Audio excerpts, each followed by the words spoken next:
Assalamualaikum warahmatullahi wabarakatuh. Perkenalkan, nama saya Teddy Hasan. Saya akan mempresentasikan proposal tugas akhir saya yang berjudul Evaluasi Batas Saprolit Limonid menggunakan Chemical Index of Alteration dan data core logging serta implikasinya terhadap klasifikasi biji pada blok X. Latar belakang dari penelitian saya ini sendiri yaitu pada posisi Indonesia yang memiliki kurang lebih 40% cadangan nikel di dunia yang berada pada Sulawesi, Maluku, dan Papua. Yang ini memiliki sumber daya yaitu 11,7 miliar ton dan jumlah cadangan yaitu 4,5 miliar ton.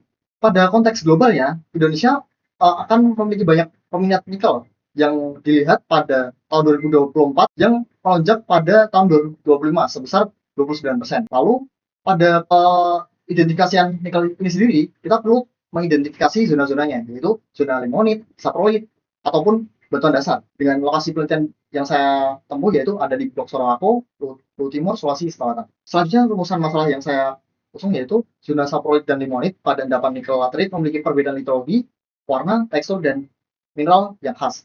Yang kedua, pelakukan kimia itu dapat merubah komposisi oksida batuan secara sistematis sehingga unsur mobil dapat hilang seperti Al2O3, Fe2O3 akan terakumulasi pula. Lalu pendekatan secara tunggal seperti core logging ataupun hanya biokimia akan memiliki keterbatasan kepada interpretasi masing-masing. Yang keempat, penentuan batas saprolit limonit secara langsung mempengaruhi pengelompokan biji apakah material tersebut dapat diproses pada HPGL atau RKF. Eksplorasi batas zona berimplikasi luas terhadap perencanaan tambang, grid control, hingga estimasi sumber daya. Selanjutnya itu pertanyaan dari penelitian yang saya usung ya. Yang pertama yaitu bagaimana karakteristik petrologi zona saprolit limonit. Yang kedua, bagaimana nilai CIA dapat mengklasifikasikan tingkat pelapukan kimia pada profil laterit. Yang ketiga, bagaimana evaluasi batas saprolit limonit yang dihasilkan dari integrasi data CI dan core logging. Yang keempat, bagaimana hubungan antara batas saprolit limonit dengan klasifikasi biji. Kelima, apa implikasi dan penentuan batas saprolit limonit yang lebih akurat terhadap pengelolaan dan optimasi sumber daya nikel laterit. Tujuan dari penelitian saya terdapat 5 pola. Yang pertama, mengidentifikasi karakteristik zona limonit dan saprolit berdasarkan core logging dan endapan laterit.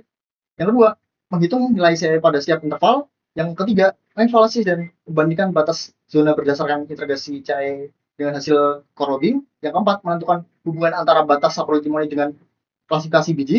Yang kelima, menganalisis implikasi penentuan batas terhadap pengelompokan kualitas biji dan optimalisasi pengembangan nikel laterit. Selanjutnya yaitu landasan teori yang digunakan pada penelitian ini yaitu geologi regional yang digunakan ada pada Sulawesi Utara di mana area ini merupakan jalur oviolit. Lalu endapan nikel laterit merupakan endapan hasil dari lapukan batuan ultramafic dengan nanti akan terbagi menjadi beberapa zona. Yang pertama zona limonit yang memiliki Fe lebih dari 40 dan Ni rendah, saprolit memiliki Ni yang tinggi dan juga batuan dasar yang merupakan batuan masih fresh. Lalu tahapan serpentinisasi merupakan proses alterasi olivine atau correction yang berubah menjadi serpentin oleh air pada suhu rendah sampai menengah. Lalu terdapat proses laterisasi juga yang melibatkan hidrasi, hidrolisis, dan oksidasi ataupun leaching oleh air meteorik. Selanjutnya yaitu ada rumus atau pengolahan yang digunakan yaitu Chemical Index of Alteration, di mana rumus yang digunakan akan menggunakan beberapa parameter yang ada seperti Al2O3, CaO, Na2O, dan juga K2O, di mana nanti hasilnya akan menunjukkan bahwa batuan segar akan memiliki nilai di bawah 60, batuan zona saprolit memiliki nilai 60-80, lalu zona limonit akan memiliki nilai 80-90. Lalu untuk core logging sendiri nanti kita akan melakukan identifikasi warna, litologi, tekstur, tingkat pelapukan, dan juga VCAP. Lalu untuk klasifikasi biji, saya akan melakukan klasifikasi biji untuk zona limonit itu memiliki Fe lebih dari 40 dan juga Ni kurang dari 1,5. Lalu untuk saprolit itu akan memiliki nilai Ni lebih dari 1,5 dan juga Mg yang tinggi. Lalu untuk korelasi data yang ada itu akan diuji berdasarkan hasil dari CIE dan juga akan dikonversikan terhadap parameter-parameter mineral yang masih tertinggal ataupun yang terbawa, yaitu antara lain CIE dengan Mg, lalu CIE dengan SiO2, CIE dengan Fe2O3, dan juga CIE dengan Ni. Berikut merupakan diagram alir yang saya gunakan. Metode penelitian yang saya lakukan diantara yang pertama tahap pengumpulan data, di mana saya mengumpulkan data baik data primer ataupun data sekunder.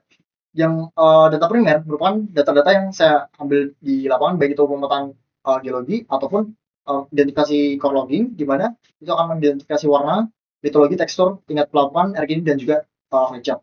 Lalu data sekunder itu diantaranya yaitu letak geokimia yang sudah dianalisis di laboratorium dan juga core logging yang telah diidentifikasi oleh perusahaan. Selanjutnya yaitu analisis data. Saya akan melakukan perhitungan CIA pada setiap sampel dan juga akan dihubungkan dengan lubang bor. Lalu terdapat integrasi juga antara core dan CIA sehingga nanti akan melihat apakah sama. Lalu yang terakhir yaitu implikasi terhadap biji, apakah nilai CIA ini akan berpengaruh terhadap nilai tiap zonanya. Yang terakhir yaitu statistik dan juga visualisasi, di mana tahap statistik yang digunakan yaitu korelasi personal dengan CIA kepada parameter-parameter netral yang ada. Lalu output visual yang dihasilkan yaitu bor, scatter korelasi CIA, perampang korelasi antar bor, peta distribusi spasial CIA dan batas zona pelapukan, dan yang saya gunakan yaitu Microsoft Excel, Leapfrog, dan juga bisa menggunakan Micromine.